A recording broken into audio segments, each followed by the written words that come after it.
2017, last year, my summer project was something, there will be very little cyber in this talk. So just to introduce, last summer my project was to something that historians, at least I find very exciting. I took the entire CIA archive that is publicly on their website, and we're looking at approximately 600 gigabytes of PDF files. And I was working with the archive a lot for my book, and I was so annoyed that the OCRing of the PDF files is really bad, and the search interface that they have is also very bad. So it was practically unusable, the archive. So I decided to download the whole thing and re-OCR it.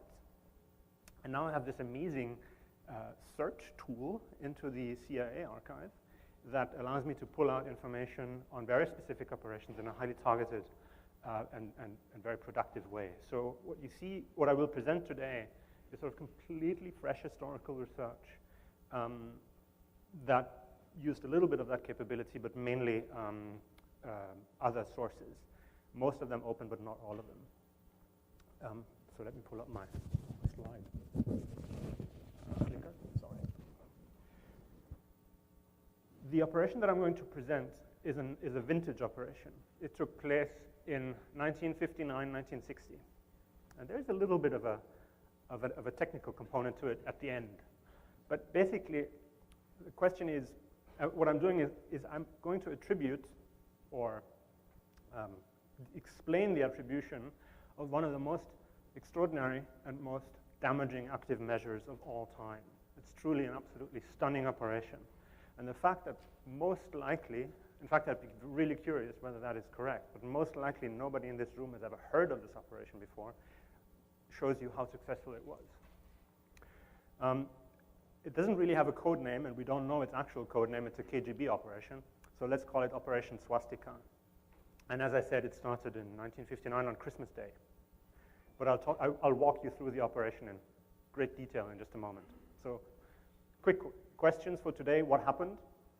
How did the attribution work? How good was the evidence? The old question that comes up again and again.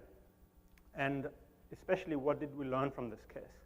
Because in some cases, this is very much a back to the future type scenario, and I think you'll find out why in just a moment.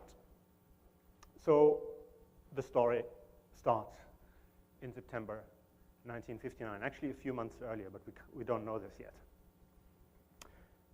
This is a picture of the synagogue in Cologne, Germany. The synagogue had just been reopened.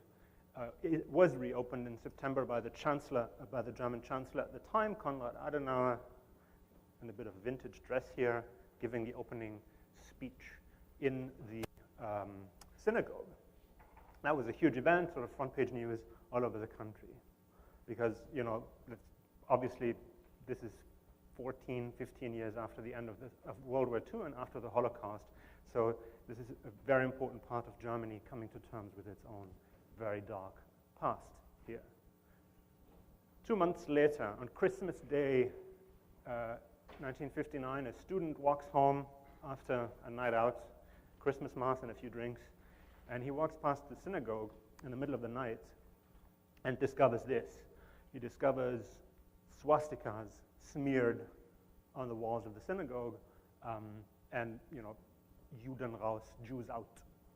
An anti-Semitic incident in a very high-profile locale that had just been reopened by the chancellor. And of course, Cologne and the entire country react immediately. This becomes, again, front-page news in every newspaper across the entire country. The following day, there's another incident in Cologne, and then a day later, more incidents pop up in different German cities. And over the course of 6 weeks, until mid-February, we count only inside West Germany 833 anti-Semitic incidents. 833. That is letters sent to Jewish business people or Jewish just individuals, swastikas, hate slogans, etc. And this is a map that one of the newspapers published at the time of all the incidents happening in Germany. Some of you will notice that it extends beyond Germany, and indeed, we see smear graffitis like this pop up all across Europe, and in fact, across the entire planet. Let's just quickly go back. The operation extends, or the smearings show up as far away as Melbourne, Rhodesia, across the United States in 13 different cities, in the UK, in France, in almost every single European country.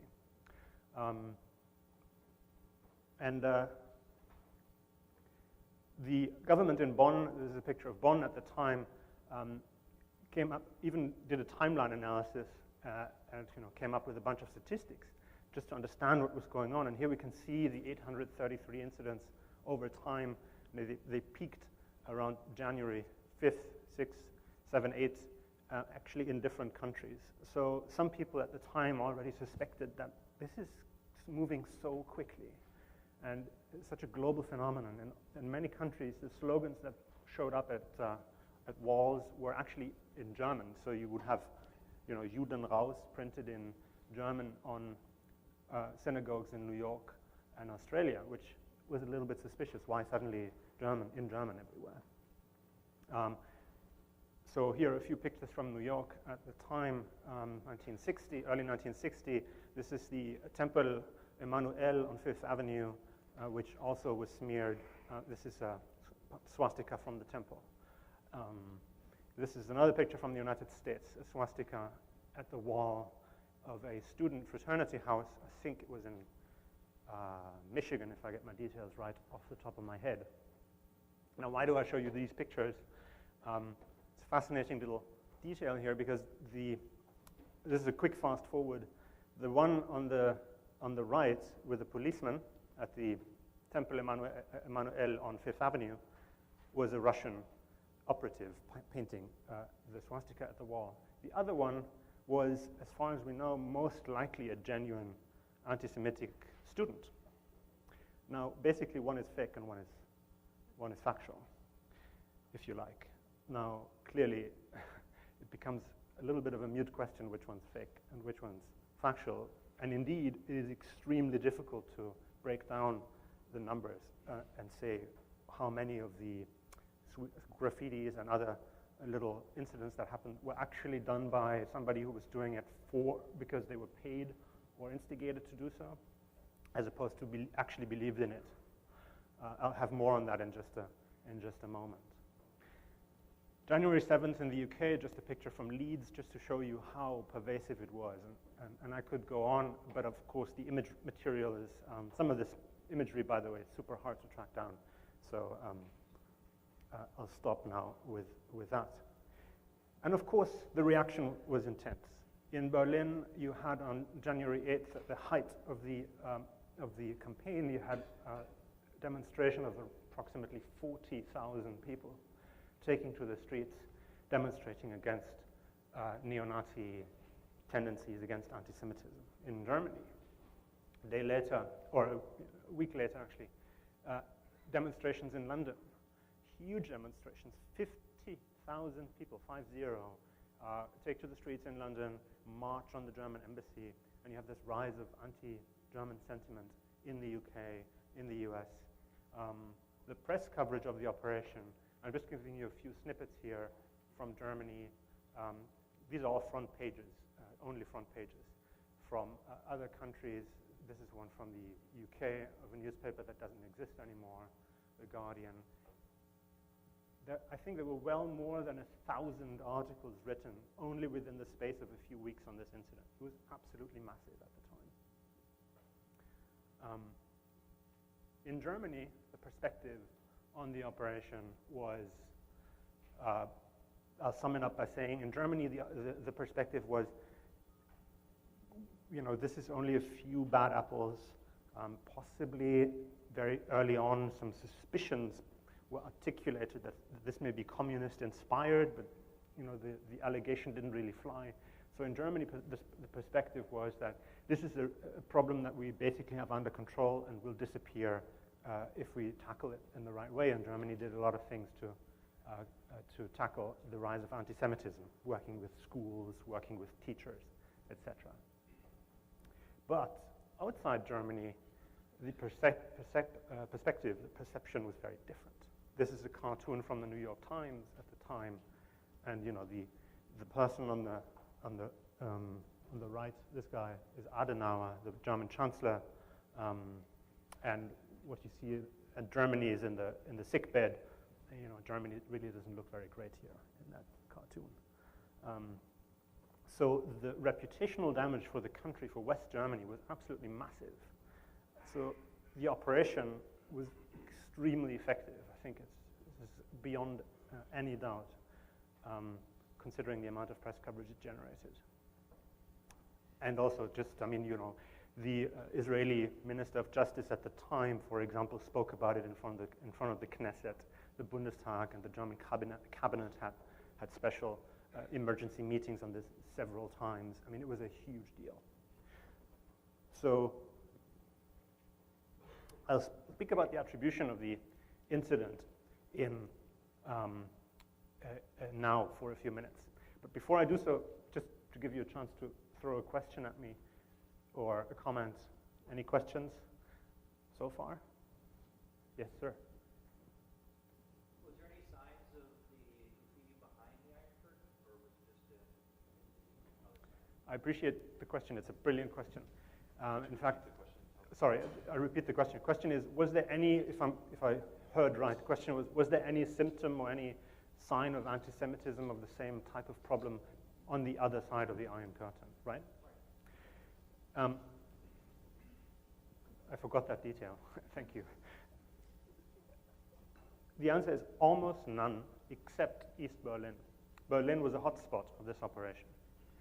And at the time, and this happens very early in January, anti-Semitic incidents begin appearing in East Berlin.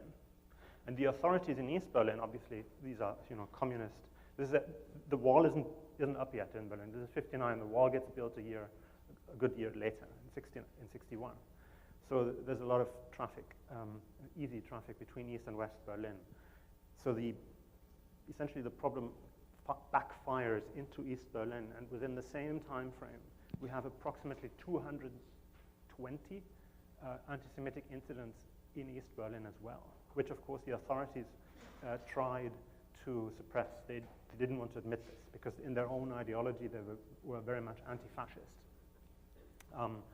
So yeah, that is a fascinating detail. We only know this from archives that opened much, much later. At the time, this is difficult to assess. This was a great question. So is there another question like this? Okay, I'll move on. We have, there will be a little bit of time for Q&A. What you see here, the person you see here on this picture is Franz Josef Strauss. He was at the time the Bavarian Minister of Defense in Germany. And he was one of the first people to make public a report of the Bundesnachrichtendienst, the German Foreign Intelligence Agency, which was brand new at the time, still called Organisation Gehlen at the time. And the intelligence that he revealed first, and it was later revealed in more detail, was that in a meeting of the East German government, so the gentleman that you can see here on the right is Walter Ulbricht. He's the head of state, the chairman of the Socialist Party in East Germany. He, here in a conversation with Khrushchev, he chaired a meeting in January 1959, so approximately a year before the operation started, in which it was decided to try to instigate neo-Nazi hate crimes in Germany through covert operators. And they made that decision, obviously, in a confidential and a secret meeting, but Bundesnachrichtendienst revealed that detail about the meeting, which, you know, I think is a highly significant expression of intent. But then what happened next is interesting, because a lot of people in the press, and in fact inside the German government said, and this may sound familiar, said, well, okay, we had that meeting, we had the anti-Semitic incidents that just happened, but how do we know there's actually a connection between the two? Like, okay, we have an expression of intent, we have an incident that is a perfect fit, but then, of course, the next, prove it trap question is, but how do we know they're actually connected? Well, turns out they arrested approximately 320 people engaging in these incidents, but among those who were arrested at the very start of the operation, it was possible to show that they had contact with authorities in East Germany. So in the case of at least 4 people, we can trace some basically covert activity. 2 of them actually admitted having worked as an agent for the Ministry of State Security in East Berlin. So that link, again, was established a little later. By the way, just in quick brackets, from an investigator's point of view, I mean, I obviously have the internet and electronic search capabilities at my disposal today, but people at the time didn't have that. So I can today I can connect all the dots, all the different bits and pieces of evidence that appeared in different countries very easily. I mean, it still takes a bit of work, but it's kind of amazing that I can illuminate an incident that happened so long ago in more granularity today because of the internet. So I mean, just a small, fascinating development there. Another piece of evidence appeared. This, by the way, is a building. Is how GCHQ looked like before they moved into the donut. This is their headquarters building before the donut. So GCHQ, most likely GCHQ, the name did not appear in the press, revealed another piece of evidence at the time, which is highly significant. GCHQ revealed to 2 or 3 different newspapers at the time that they intercepted a piece of communication from Moscow to East Berlin that spelled out the operational rationale for instigating these hate crimes. Actually, 2 pieces of communication, one that spelled out the rationale and one that assessed its success. So we know from that leak that the Russian authorities considered the operation a very significant success already in early January. And that was still ongoing at the time. Interesting little technical detail. This is also a rare early example of a decrypted piece of intelligence getting leaked to the press, which happens, at least we don't know of that happening very often. A small detail of intelligence history. But that's not all. In contrast to today, almost all intelligence operations that we look at today, and some of you I'm sure will have done work on operations that later turned out to be some sort of intelligence operation, state-sponsored or private. We very rarely have the benefit of defectors, of people who leave the organization or defect from their agency and start talking about planning an operation and executing an operation. The benefit of hindsight in this case is that we have approximately 5 defector accounts, 5.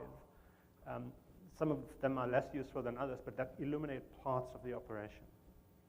So from those defector accounts, I was actually able to meet with 2 of the defectors who revealed information about this incident, which was an amazing experience to talk to these people. I mean, I remember one conversation where, anyway, this is a public event, I shouldn't relay private conversations. The Khrushchev, who you see on this picture, at the time at the UN,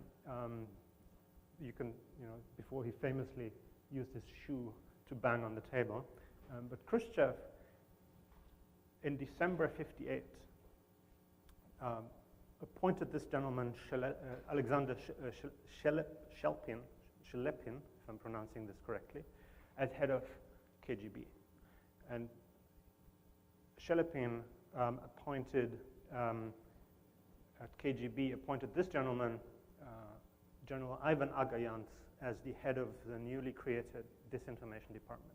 So this is The operation that I described was the first major operation of the newly created disinformation department, which at that point in time was only operational for a couple of weeks, a couple of months. And their focus was East Berlin. They had 20 people stationed in East Berlin and approximately 50 people stationed in Moscow. And they were only doing disinformation and active measures campaigns. Agayans did something extraordinary, which we know from 2 defector accounts, and I think we can treat it as a credible anecdote around the operation. So Agayans, he was a very cultured man who spoke multiple languages. He was must have been a very impressive operator. He knew from a press report, from multiple press reports, earlier in 58, so 1 year before the operation started, there was an actual anti-Semitic incident in Germany where a school teacher had said something vile, racist in a beer hall and was then sentenced to 1 year in prison. So this is 1 year before the operation starts. And the entire affair with the school teacher, being an anti-Semite, was a huge press story, even in the English-speaking press. The Guardian covered it. He saw that and thought to himself, that is interesting. We can probably take advantage of this open wound in Germany, with the genocide in its immediate past. On a side note, he was Armenian, so he probably knew the significance of national trauma because of their own genocide. So Agayans said, okay, before we actually run this thing at a global scale, which of course is a significant risk for them as well, we need to test it. We need to do a test run, just like some operations today are tested in a test lab before. So he dispatched a small team of KGB people to a village outside Moscow, where they kicked over tombstones, sprayed, painted swastikas on walls, and then, disappeared, kept quiet, and watched how the village would react to this type of incident. And they found that most people were horrified and didn't like what's going on, but a few young people would join in. So they basically tested in Russia itself that this kind of instigation operation would work, and that is then exactly how they started executing the operation. I find, you have to almost respect him for his foresight here. So this is truly a daring move on his part to pull this off. Please don't tweet this picture. This is me meeting with one of the defectors who actually made that operation public. But I want to draw a few quick conclusions from this case to bring it to the present. Why is this an interesting case to study? And I left out a number of details that will be in the book. So let me just highlight a few bullet points that I think are significant for today. One is, remember those 2 swastikas? One was fake and one was real. I think we have the illusion today, because of our media environment, that the line between fake and real can be drawn quite easily. Think of the entire Facebook ad business, or falsified documents within the leaks. I think people have that, especially people with some better forensic training. We think we can very clearly draw the line between what is actually factual and correct and what is not. But I think this example shows that in practice, by design, and this is kind of difficult to get to terms with intellectually, by design these operations are blurring the line between fake and true. And that's not just a sort of academic thing. They blur the line because they create behavior, and I think we see this almost every day now. They create behavior that would not have happened otherwise. And you cannot say this is fake or real behavior. I mean, obviously it's real behavior, but you can't. The entire discussion about fake news and forgeries versus non-forgeries has a very different practical resonance, I think, if you come from a historical perspective. It's an illusion to think that we can draw a clear line here. The second point that I wanted to point out is about the value of forensic work in hindsight. I already mentioned this that technology enabled me to tease out this story. I think this would have been very difficult for historians who work with archives, paper, boxes, and files only to get to this level of detail. So that, I think, is a new quality. Historians, I think, need some of the skills as well that you are discussing at this conference. Third quick point, which makes me very concerned, actually. I can go back and look at this operation in hindsight in extraordinary granular detail, even 50, 60 years after the fact. But we have a problem with archiving forensic information, detail, artifacts today. Just imagine for a moment, a historian 20 years from now, or 40 years from now, wants to go back and reconstruct the picture of an operation that is happening today. I suspect it will be much more difficult, probably impossible, to go back to the same granular picture that most of us can pull out today. So I think we really have a problem archiving operationally relevant information today. And I don't really know what the solution is. It's not just the Internet Archive or archive.is, but I would really encourage you to think about archiving for future generations. We need public record in order to agree on what the facts are, and not just today, but also in the future. Another difference to this case that I would quickly want to highlight is the nature of amplification has completely changed. There was no social media at the time. Almost the entire amplification of the operation was done by journalists. So in some ways, Agayans, who you can see again on this picture, General Agayans, and KGB was extremely effective in weaponizing journalists, in weaponizing the press against the West itself. Now, but they needed their tacit cooperation. They needed to trick them. Today, amplification on social media and on forums and whatnot has achieved an operational quality on its own. I think that is a new aspect. Another quick bullet point, defector accounts. I think I could not have told this story without defector accounts.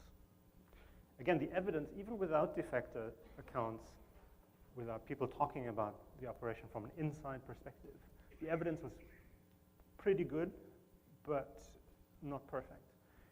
We need defector accounts to really close the loop, to get a full picture. So that also will be very difficult to achieve, I think, as we move forward, because we don't have a Cold War context anymore that would motivate defectors to come forward. Finally, the speed of attribution here is fascinating.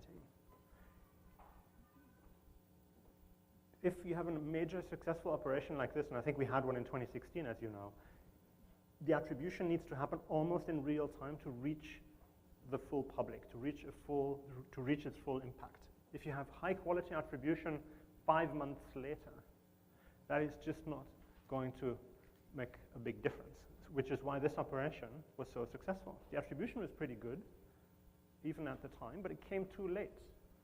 And I think most people in Germany, even a few years later, just would have considered this wave of anti-Semitism a wave of anti-Semitism. In fact, Germany changed its basic criminal law, Strafgesetzbuch, as a result of the operation, which is extraordinary if you think about it as in terms of cause and effect. Finally, the evidence in this operation again will always get called into question, even very good evidence. When Strauss, the guy on the phone, when he articulated some findings, some intelligence findings, his political opposition party called them into question. The New York Times called it into question. The press in Germany did. So evidence, even if it's very good, will always get called into question. I think that's just also a sad fact of life. So just be ready for this. When the stakes politically are high enough, evidence will not speak for itself. You have to speak for it, and again, and again, and again. And finally, and this is the last point I want to make, and this is a provocation, I think, to some people here in this room. We run the risk sometimes today of talking ourselves into a forensic fit, What do I mean by forensic fit? I mean, think of the operation that Agayans planned there. Today, we have this basically today we can have a detailed conversation of the paint and its chemical components, if you like, that was used to paint a swastika.